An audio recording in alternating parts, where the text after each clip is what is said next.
В эфире программа «Новости». Расскажем о главных событиях к этому часу. С вами Василий Раченко. Здравствуйте. День знаний сегодня отмечают в стране. Якутян с 1 сентября поздравил глава региона. Постоянно держать руку на пульсе в вопросах Дальнего Востока вице-премьером поручил глава правительства Михаил Мишустин. Якутия вошла в десятку финалистов номинации «Лучший туристический этномаршрут» фестиваля «Русское поле».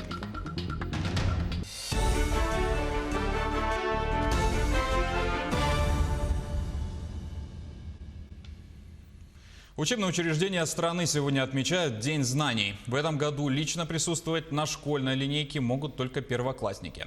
Для всех остальных события проходят в онлайне. Такие меры предусмотрел Роспотребнадзор. Кроме того, для родителей выделяется отдельная зона, а между детьми установлена социальная дистанция с расчерченной зоной.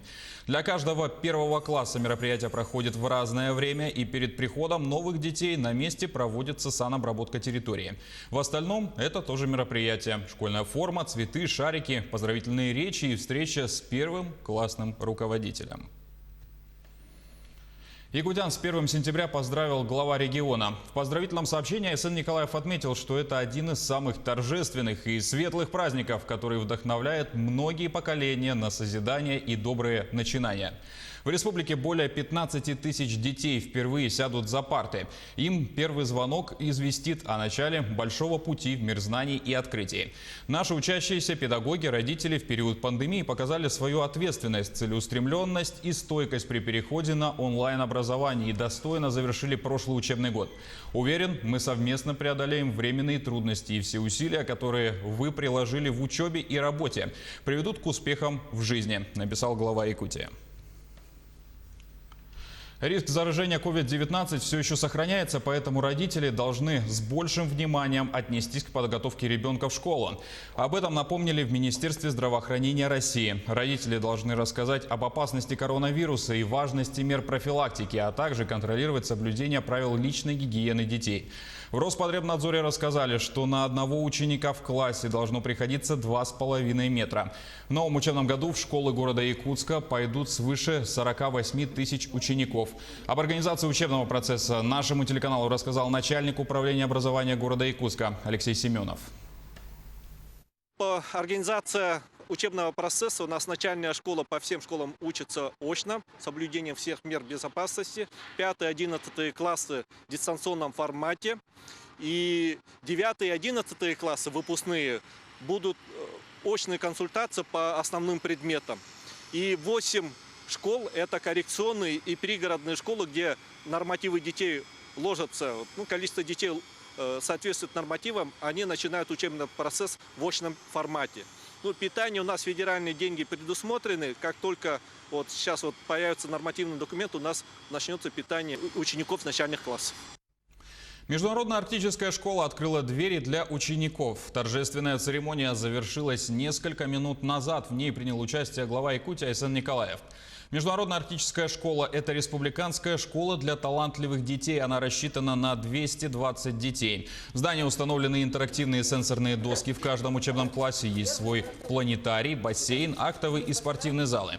Ученики школы будут изучать не только основные дисциплины, но также искусство и технологии, заниматься в спортивных секциях. Кроме того, в школе будет углубленно изучаться английский язык. Сейчас появится язык.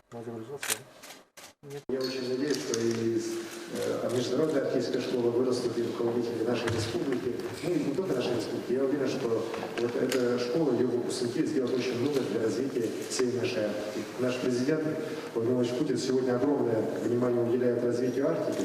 А Арктику без людей, которые ее понимают, которые ее любят, которые готовы работать для ее развития, конечно же, никогда не разовьешь. И я уверен, что в нашей школе международной арктической все получится. Поэтому, ребята, вам больших успехов. Мечтайте, идите вперед. С праздником! К другим темам постоянно держать руку на пульсе вице-премьером поручил глава правительства Михаил Мишустин. Речь на совещании шла о развитии Дальнего Востока. Тем самым Мишустин дал поручение поддержать ряд важных проектов здравоохранения, в частности, по финансированию первого этапа строительства Камчатской краевой больницы, завершению реконструкции Магаданского областного онкологического диспансера и оснащению Чукотской окружной больницы. Кроме того, правительство планирует сохранить стимулирующие тарифы в дальневосточных регионах на электроэнергию на ближайшие 8 лет. Это касается тех, кто подсоединен к сетям с низким уровнем напряжения, небольших магазинов и офисов, частных потребителей, малого и среднего бизнеса на сетях со средним напряжением, а также резидентов территории опережающего развития, свободного порта Владивосток и изолированных энергосистем округа. Планируется поддержать инвесторов, которые будут строить или модернизировать электростанции в неценовых зонах оптового рынка электроэнергии и мощности. Теперь о текущей эпидобстановке. В Якутии за сутки выявлено 46 новых случаев заболевания коронавирусом. В Якутске 20, Мирнинском 9 и Нерюнгринском районе 4. В Алданском, Мегино-Кангаласском, Сунтарском, Татинском районах по 2 случая и по одному больному в Абыйском, Верхневилюйском, Верхнеянском, Аймиконском и Хангаласском районах. Вирус унес жизни еще одного человека. Летальный исход официально подтвержден. За сутки лаборатории провели чуть менее 1500 анализов. Аэропорт Якутска отправил 5 рейсов на запасные аэродромы из-за тумана. Об этом телеканалу сообщили в пресс-службе аэропорта. Рейсы Су-1750 Москва-Якутск авиакомпании «Аэрофлот», Як-474 Сочи-Москва-Якутск авиакомпании «Якутия» перенаправлены в Мирный. Рейсы Як-474 Новосибирск-Якутск авиакомпании «Якутия», С-75-261 Новосибирск-Якутск и С-73-006 Москва-Якутск авиакомпании «Сибирь С-7» перенаправлены в Нерюнгри. На вылет задержано 12 рейсов по местному и центральному расписанию. Возобновление ожидается по факту появления нужных погодных условий. Также отмечается, что метеорологическая видимость в аэропорту составляет всего 150-200 метров. Коридор тарифов на ОСАГО становится шире. 5 сентября вступает в силу новое указание Центробанка по ОСАГО. У страховщиков появляется возможность как понижать тариф для конкретного водителя, так и повышать его. Меняются коэффициенты и по возрасту, и по стажу, а также региональные коэффициенты. Согласно этому указанию, нижняя планка для владельцев легковушек физических лиц опустится с суммы в 2750 рублей до менее чем 2500. Для владельцев легковушек юридических лиц тарифный коридор расширяется на 20% как вверх, так и вниз. Довольно сильно изменится тарифный коридор для владельцев такси. Верхняя планка поднимется на 30%, правда, настолько же опустится и нижняя. В сентябре заканчивается прием заявлений на единовременные выплаты на детей в размере 10 тысяч рублей, которые были назначены в июне и июле. Первая из них распространяется на детей в возрасте от 3 до 16 лет, вторая от рождения до 16. Согласно отчетам, выплаты получило 99% детей. Основная масса родителей получили причитающиеся почти на 28 миллионов детей деньги в первые же дни выплат и в июне, и в июле. Остальные по мере подачи заявления. Те, кто по каким-то причинам до сих пор не обратился, могут подать заявление на сайте госуслуг до 30 сентября. Также до 30 сентября нужно обратиться за выплатами на взятых на сопровождение или же временное проживание инвалидов, престарелых людей, детей-сирот и детей, оставшихся без опеки родителей. Сумма такой помощи составляет 12 130 рублей в месяц на каждого человека, за которым осуществляется уход. При этом период проживания опеки в течение месяца должен быть не менее 7 дней. Как пояснили в пенсионном фонде, чтобы получить деньги, необходимо подать заявление через портал госуслуг, личный кабинет на сайте самого фонда или обратиться в МФЦ. При этом заявления составляются отдельно. Одно за апрель-май, другое за июнь. Большинство линчан недовольны своими доходами. Об этом свидетельствуют данные портала труд.ком. В среднем зарплата в Ленске достигает 40 тысяч рублей, но хватает ли этих денег сегодня в условиях севера, узнал Роман Токмаков. От людей часто можно услышать фразу о нехватке денег, жалобы на высокие цены и дорогие коммунальные услуги. А ведь помимо этого нужно еще одеться и собрать ребенка в школу. Соответствуют и запросы людей с их заработными платами в Ленске. Попробуем разобраться сегодня. Мы поинтересовались на улицах города, удовлетворены ли горожане своими доходами. Ожидаемо, люди поделились на 2 группы. Скажите, вам хватает ваших пенсий? Нет, А на что большая часть вашей пенсии уходит? на лекарства. Скажите, пожалуйста, вам хватает вашей заработной платы? Зарплаты никогда не хватает. Ну так, относительно. Да, вполне. А на что уходит большая часть средств? На еду, да везде, на все. А откладывать получается? Конечно. Хватает А на что все-таки уходит большая часть средств? на питание. Среднестатистическая зарплата линчан сегодня – это 40 тысяч рублей, по данным портала Труд.ком. Большая часть расходов уходит на продукты питания, почти 30%, 13% уходит на квартплату, а кроме этого на одежду, транспорт и прочие расходы. Все вместе около 90% от получки. Оставшиеся 10% можно отложить на непредвиденные нужды, а они, как правило, есть всегда. Вот поэтому линчане и хотят зарплату побольше. Если, предположим, человек реально и адекватно оценивает ситуацию, то с учетом того, какую работу он выполнял по предыдущему месту работы, каким образованием, естественно, обладает, то разброс у нас от 45 тысяч рублей, ну, естественно, выше. Запросы у всех разные, но объединяют каждого жителя города магазины и цены в них. Сейчас мы проведем небольшой эксперимент. Мы выясним, можно ли на 1000 рублей купить продуктов первой необходимости на 1 неделю.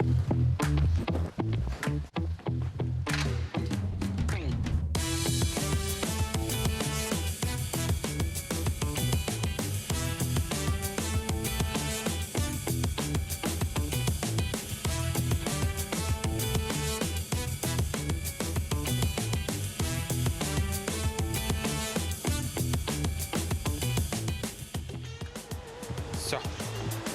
Теперь можно отправляться на кассу и узнать, сколько у нас вышло. Пакет вам нужен?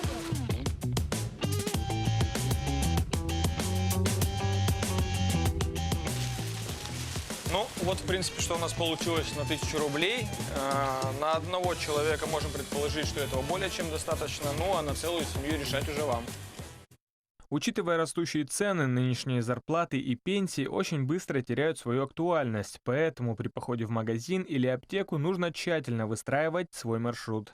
Роман Токмаков, Олег Соснин, телеканал «Алмазный край». Якутия вошла в десятку финалистов номинации «Лучший туристический этномаршрут» фестиваля «Русское поле». Компания «Колмар Тур» представила уникальный продукт «Добро пожаловать в Якутию», в маршрут которого вошли летние и зимние поездки в республику, а полюс холода Аймикон стал ведущей точкой. Настоящим украшением тура является подледная рыбалка и, конечно же, национальная кухня. Авторитетное жюри конкурса определило топ-10 накануне. Всего в номинации «Лучший туристический этномаршрут» было заявлено 27 участников из разных регионов России. В «Русском поле» якутяне участвуют не первый год. Вместе с «Колмар Тур» представители республики также были представлены в номинациях «Творческий коллектив» и «Лучший народный мастер». Мы очень рады, что наш ролик был замечен, потому что Якутия – это регион, который занимает 1/5 часть истории всей России. Я, конечно, не могу сказать, что по нашему маршруту не ступала нога человека. Конечно, туристы уже были, но поток туристов пока настолько единичный, что нам становится немножко обидно за наш регион. Поэтому мы всячески хотим развивать, привлекать туристов, показать им, насколько прекрасна наша страна. Теперь к зарубежным новостям. В августе в Токио пришла аномальная жара, и в выходные воздух прогрелся до 37 градусов по Цельсию. В связи с этим желание освежиться появилось у всех, в том числе и у животных. Сотрудники зоопарка Инокассира приготовили для белок летний деликатес грецкие орехи со льдом. За трапезой животных наблюдали посетители зоопарка. Прохладительный десерт придумал один из сотрудников и готовит лакомство для 60 белок, и взрослых, и их детенышей. Лед сам по себе им не интересен, поэтому я кладу грецкие орехи, которые любят японские белки. Кроме того, мы хотели, чтобы посетители чувствовали прохладу, просто наблюдая за белками со льдом. И мы возвращаемся к теме открытия Международной арктической школы. Подробности узнаем с места событий. Там сейчас находится моя коллега Анастасия Кобызева. Она на прямой связи. Анастасия, тебе слово. Василий, я тебя приветствую. Действительно, буквально несколько минут назад закончилась торжественная церемония открытия Международной арктической школы. Единственной на Дальнем Востоке. Участие принял глава республики Айсен Николаев. И прямо сейчас я нахожусь внутри Международной арктической школы. Я хочу сказать, что здесь будут учиться ребята с 5 по 11 класс. Однако в этом году из-за пандемии коронавируса набор набрали только по 3 параллелям. Это 7, 8 8 и 11 классы. Всего здесь в этом году будут учиться более 180 детей из города Якутска и, конечно же, из 22 районов нашей республики. Ну а теперь к сути названия школы, почему она называется международная и арктическая. Ну, международная, потому что здесь предметы будут преподавать на английском языке. Это будет основной язык. Также учащиеся могут выбрать любой другой язык по выбору. Ну, например, какой-нибудь восточный, корейский, китайский или японский и, конечно же, любой другой европейский язык. Вот пока здесь преподают английский и французский языки. Ну и почему она называется арктическая? Потому что дети будут изучать специфику арктического региона. Ну, конечно, все дети очень рады, что они попали в эту школу. И попали они неспроста, потому что перед этим они сдавали очень серьезные вступительные экзамены. И, конечно, очутиться здесь для них огромное счастье. Ну и не могу не сказать про оснащение этой школы. Она оснащена, конечно, по последнему слову техники, не только по российским, но и мировым стандартам. Ну, конечно, я очень много и долго могу говорить про эту невероятно уникальную школу. Лучше один раз увидеть, чем 100 раз услышать. И предлагаю вам небольшую экскурсию по школе. Вот мы сейчас находимся на первом этаже. Школа трехэтажная. Вот сейчас я хочу показать вам актовый зал. Попрошу оператора показать актовый зал. Вот как раз-таки сейчас уже у школьников проходят занятия. Ну, школа сама очень просторная, современный интерьер, стены светлые. Конечно, детям здесь будет очень комфортно учиться. Ну и мы еще покажем вам, что все таблички с названием кабинетов, они все на английском языке, потому что, еще раз хочу напомнить, что обучение будет проходить только на английском языке. Ну вот и сейчас мы с вами плавно пододвигаемся к так называемому дэнс-холлу. Здесь будут проходить занятия по танцам. Я попрошу также показать этот кабинет. Вот как раз-таки опять нам повезло, у ребят проходят занятия.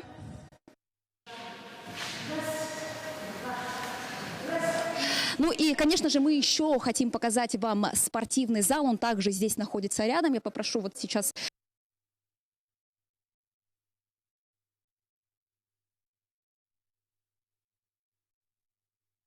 К сожалению, связь с нашим корреспондентом прервалась по техническим причинам. О международной арктической школе мы расскажем в следующих выпусках новостей. И на этом была пока вся информация. До встречи в следующем часе.